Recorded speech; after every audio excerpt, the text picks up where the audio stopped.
Isang paalala, ang video na ito ay ayon lamang sa aking sariling pananaliksik. Hindi ko nais na pilitin ang sino man na maniwala sa videong inyong matutunghayan. Kung hindi kayo kumbinsido sa mga impormasyon at taliwas ang inyong paniniwala sa kaalamang aking ilalahad, maaari kayong gumawa ng sarili ninyong pagsisiyasat para sa inyong kakontentuhan. Ang videong ito ay gabay lamang sa mas malalim na kaalaman at pag-intindi at hindi gawa ng isang profesional. Naniniwala ako na malaya tayong magbigay ng opinyon at suhestyon bilang malayang mamamayan ng Pilipinas. Maraming salamat po.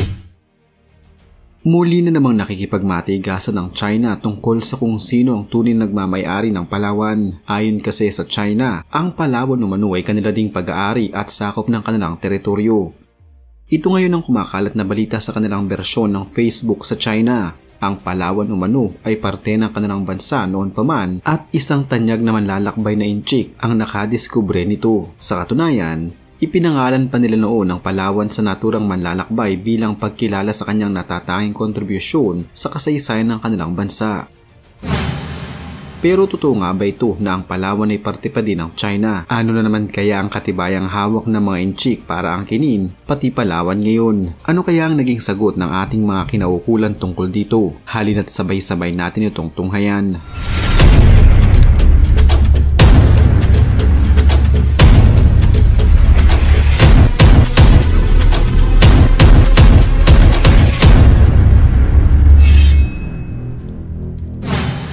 Noong nakaraang buwan lamang, arestado ang 5 Chinese nationals dahil sa hinihinalang pag-eespiya sa Palawan sa pamamagitan ng pagpapanggap ng mga turista. Nagpanggap ng mga turistang Taiwanese sa mga hinihinalang espiya at naglagay ng CCTV cameras na nakaharap sa karagatan ng Palawan. Ayon kay Provincial Board Member Ryan Maminta, nahuli rin ang isa sa mga sospek na kumukuha ng video ng mga barko ng Philippine Coast Guard. Ayon sa National Bureau of Investigation, noong una'y nagpanggap pa ang mga ito na mga turista sa Palawan. Subalit napag-alaman na nagpalipad ng drones ang mga ito mula sa kanilang tinutuluyang hotel sa Palawan na may mga naka-install na mga HD cameras.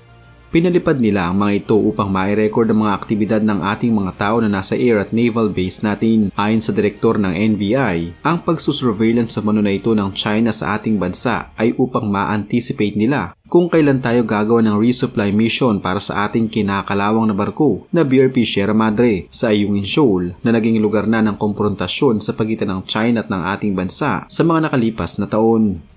Subalit bukod sa tila pagmamatsyag nila ng mga gawain ng ating mga tauhan sa ating base, tila may isa pa talagang pinaplano ang China na may kaugnayan din sa lumalabas na mga balita ngayon. Inaangkin na din pala ng China hindi na lamang ilang bahagi ng West Philippine Sea kundi maging ang buong Palawan. Ayon sa kanila, ito umano ay base sa kanilang kasaysayan. Chinese umano ang nakadiskubre sa naturang malaparaisong lugar kaya dapat lamang na China din ang magmay-ari nito.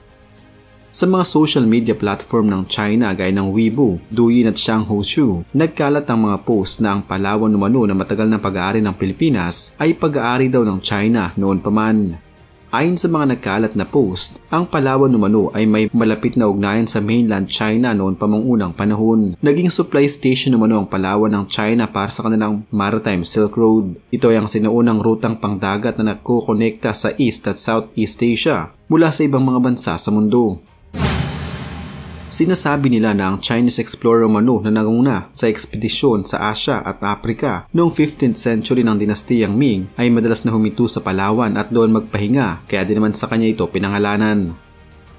Tingnan ang larawan na ito na ipinost ng mga Chinese sa kanilang mga social media platforms na kung saan makikita ang sinaklaw ng kanilang teritoryo na may linyang kulay dilaw maging ang buong Palawan. Maraming kinokondena at binabaliwala ng National Historical Commission of the Philippines o NHCP ang kamakailang pag-angkin ng China sa isla ng Palawan. Ang mga pahayag na ito ay kumalat sa isang post sa social media na naglalaman ng impormasyon sa Weibo, gaming at iba pang mga Chinese social media platforms. Ayon sa post, inaangkin ng China na dating sa kanila ang isla ng Palawan at pinamahalaan aniya nila ito sa loob ng 1,000 taon. Idinagdag din sa post na ang Pilipinas ay walang karapatan sa isla at tinawag pa itong Zhenghe Island mula sa pangalan ng kilalang Chinese explorer. Gayunpaman, binigyang din ng NHCP na ang naturang exploration ay hindi nangangahulugang pag-aari na ito ng China.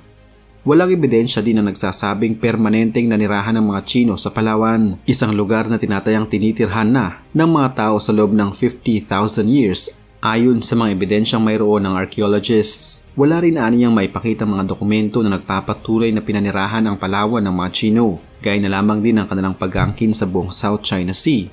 Pilit lamang nilang pinagbabatayan ang kanilang lumang mapa kahit pang wala itong legal na basihan at kasulatan na sila ang may-ari ng buong South China Sea. Dagdag pa ng komisyon simula noong 1521 ayon sa ulat ni Antonio Pigafetta, isang Italianong manlalakbay na kasama sa unang nag-ikot ng mundo. Ang Palawan ani ay tinitirhan na ng mga komunidad na may katulad sa kultura ng iba pang bahagi ng probinsya sa Pilipinas. Sa katunayan, ang pinuno ng ekspedisyon ay gumawa pa raw ng isang blood compact sa pinuno ng komunidad noon sa kasalukuyang sitio Tagusaw Brooks Point, Palawan na kinikilala naman ng NHCP. Sa mga nakaraang taon, ang historical maps mula sa mga European noong 1500s hanggang 1800s ay kinikilala ang isla ng Palawan bilang bahagi ng kapuluan ng Pilipinas na pinamamahalaan ng Sultanate ng Sulu at ng Spanish Captain General Qi ng Pilipinas. Dagdag pa ng NHCP na ang 1898 Treaty of Paris na binago ng 1900 Treaty of Washington ay malinaw aniya na nagtukoy ng mga hangganan ng teritoryo ng Republika ng Pilipinas sa kasalukuyan. Samantala, naninindigan ng NHCP sa posisyon ng pamahalaan ng Pilipinas na wala ni isang pulgada ang teritoryo aniya ng Pilipinas ang maaaring ibenta o angkinin ng anumang bansa na nagpapanggap na kaibigan natin.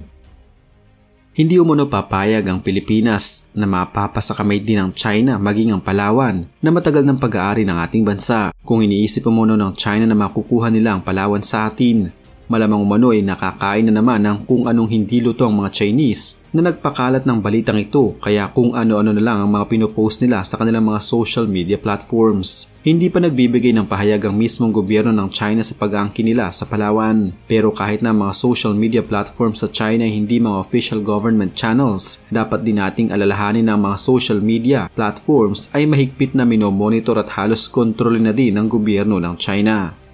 Marami din sa mga Pilipinong historians ang nagsabi na hindi totoong naglagay ng base ang China sa Palawan noong dinastiyang Ming na nasa 2,000 milyang layo mula sa mainland China.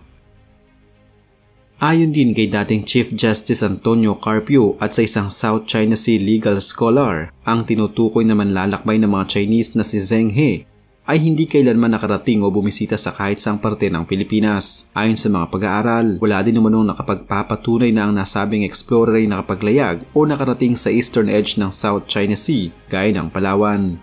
Ayon sa mga security analysts, ang ganitong klase ng taktiko umano'y ginagamit na ng China noon pa man. Una ay babahain nila ang mga social media platforms ng mga maling impormasyon hanggang ang mas maraming mga mamayan na ang malito sa kung ano bang talagang totoo. Tsaka nila ngayon i-encourage ang mga nasyonalista sa China na ipaglaban ang nasasad sa balita kahit pa hindi nila alam kung ano ang totoo, hanggang sa lumaki na ng lumaki ang issue at masasangkot na ang mas maraming tao, bansa at mga leaders. Matagal nang napatunayan ng lalawigan ng Palawan na isa ito sa pinakamagandang tirahan na isla sa buong mundo. Ganon lamang ang mga pupuring natatanggap nito dahil sa angkin nitong ganda, kaya din siguro nais itong masakop ng China. At gaya ng sinabi ng maraming mga Pilipino, ang Palawan ay atin at mananatiling parte ng Pilipinas hanggang sa kawakasan ng sangkatauhan.